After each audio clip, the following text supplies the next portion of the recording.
Welcome back guys to Most Amazing Top 10. My name is Danny Burke and today, for you, we have the top 10 craziest near-death experiences. Now just to warn you guys, this one is going to be pretty crazy. We've got some really strange stories that will keep you on the edge of your seat. These are stories about people who almost died but ended up living to tell the tale. It might make you never want to leave your house again.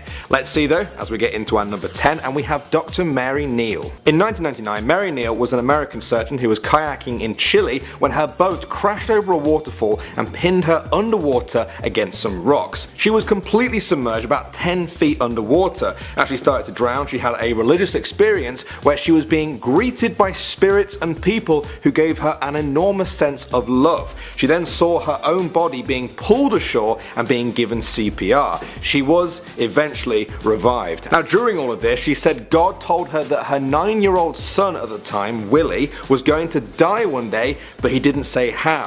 10 years later, aged 19, he was killed in a car accident. At the number 9 spot now, we have Tracy Morgan. This famous comedian and actor had a scary near-death experience in 2014 when a tractor trailer hit the minibus he was on, causing a devastating multi-car crash that killed one of his friends and fellow comedian James McNair. Now Morgan narrowly avoided instant death but was taken to hospital with life-threatening brain injuries as well as shattered legs and ribs. His life was hanging on by a thread and he was put into a medically induced coma for a week. When he woke up, he could barely speak and was blind for 6 days. On his road to recovery, he said he often thought about suicide and that he was on a very dark path for a very long time. At the number 8 spot now, we have George Foreman. The businessman and former boxer once had a near-death experience after a boxing match in 1977. The fight was intense, it went 12 rounds, and when he returned to his dressing room, he collapsed from heat exhaustion. He heard a voice say, "You believe in God? Why are you afraid to die?" And then his life started to play before his eyes like a fast-forwarded videotape, and he said he knew his life was about to end. Then he cried out and tried to make a deal with God where he would live if he gave away his money to poor people. The voice said, "I don't want your money, I want you."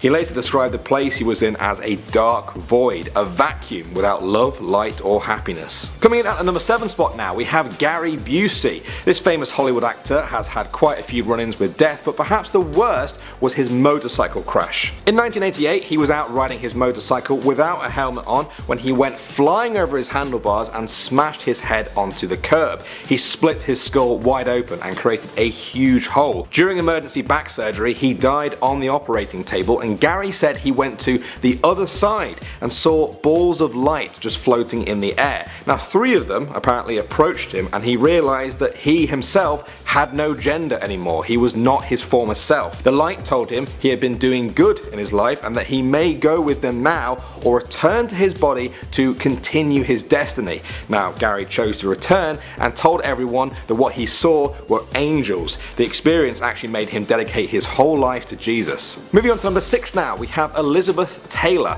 This famous British-American actress was once having back surgery in the late 1950s when she technically died on the operating table. As 11 medical staff tried to revive her, she saw a tunnel and a white light. In the tunnel, she saw her late husband Michael Todd. She said to him, "Oh Mike, you're where I want to be," and he said, "No baby, you have to turn around and go back because there is something very important for you to do. You cannot give up now." She said that it was only these words that brought her back from the brink of death. Next up at number 5 now, we have Ian McCormack. In 1982, he was diving for lobsters off the coast of the island of Mauritius when he was stung by 5-box jellyfish, one of the deadliest creatures in the world. With death only minutes away, he was already totally paralyzed when the ambulance arrived. On the way to the hospital, Ian said he saw his life flash before his eyes. He said he saw his mother praying for him and telling him to call out to God to forgive him. The doctors tried but failed to save him, and Ian lay dead for 15 minutes.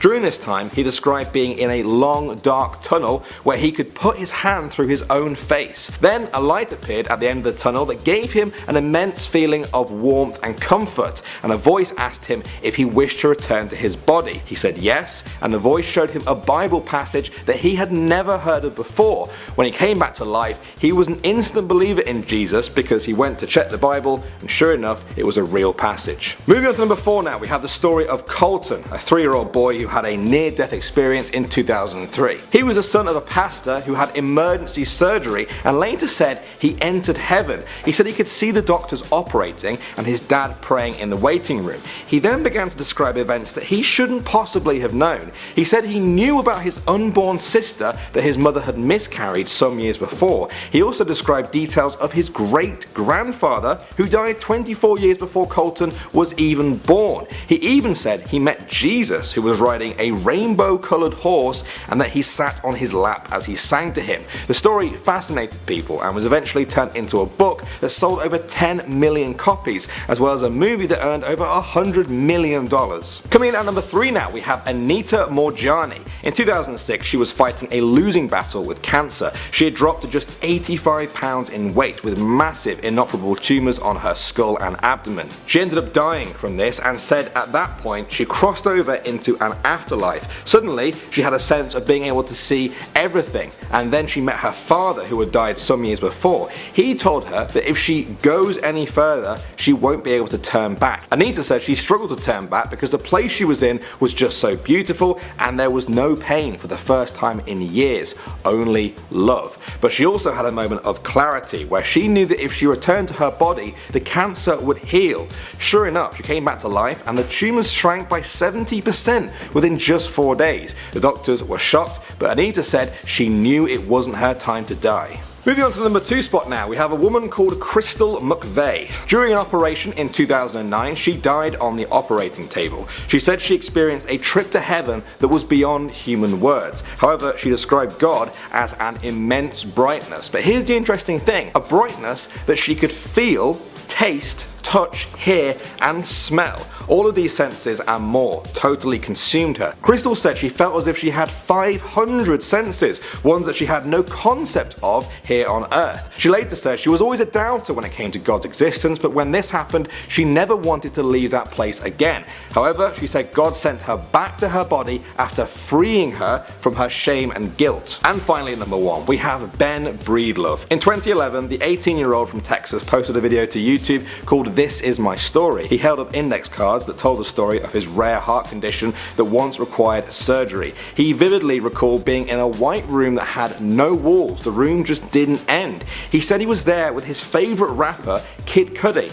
They were both wearing white suits, and when he looked at himself in the mirror, he felt very proud of his entire life and that he didn't want to leave that place. Now, the saddest part of all of this story is that a week after posting this video to YouTube, on Christmas Day 2011, Ben had a heart attack and died. The story spread all over the world, and Kid Cudi said he broke down and cried when he heard it. Well guys, those were some pretty intense stories. They really make you think, don't they? Do any of you guys think this is proof of an afterlife? Or do you think this is just caused by chemicals and a dying brain? I'd be interested to hear if any of you guys know of any crazier ones that I missed out. Maybe we can make a part 2. Don't forget to subscribe. My name is Danny Burke, and I'll see all of you guys in the next video.